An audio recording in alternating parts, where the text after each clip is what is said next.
नासिर सिंध जे senior वज़ीर शर्जील मेमण सरहद ते अफ़गान फोर्सेस जी अगराई जी मज़म्मत कंदे चयो आहे त पाक फ़ौज दुश्मन खे जंहिं बहादुरी ऐं महारत सां जवाब ॾिनो आहे उहे पूरी क़ौम लाइ फ़ख्र जो बाइस आहे। पंहिंजे बयान में शर्जील मेमण चयो आहे त पाकिस्तानी सरहदनि ते हमिलो असल में असांजी क़ौमी वक़ार ऐं ख़ुदमुख़्तियारी ते हमिलो आहे। ऑपरेशन बुनियाने मरसूस उन ॻाल्हि जी शाहिदी आहे त पाकिस्तान कंहिं बि अगराई जो भरपूर ताक़त सां जवाब ॾियणु ॼाणे थो। सीनियर सूबाई वज़ीर वधीक चयो आहे त वतन जा सिपाही असांजो फ़ख्र ऐं इस्लामती जा ज़ामिन आहिनि। संदन हौसला बुलंद आहिनि। पूरी क़ौम उन्हनि सां गॾु बीठल आहे। शर्जील मेमण जो चवणु आहे त पाकिस्तान अमन जो ख़्वाहिशमंद आहे पर असांजे अमन जी ख़्वाहिश खे कमज़ोरी न सम्झियो वञे।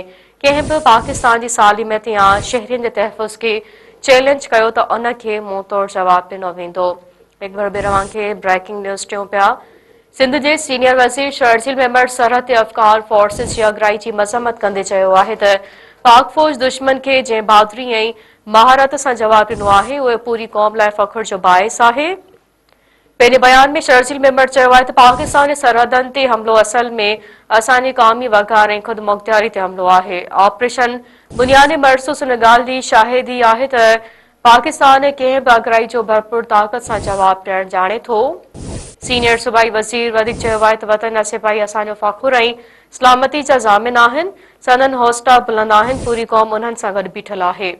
शर्जील मेमण जो चवणु आहे त पाकिस्तान अमन जो ख़्वाहिशमंद आहे पर असांजे अमन जी ख़्वाहिश खे कमज़ोरी न सम्झियो वञे। कंहिं बि पाकिस्तानी सालिमियत या शहरियुनि जे तहफ़ुज़ खे चैलेंज कयो त उन खे मुंहुं तोड़ जवाब ॾिनो वेंदो।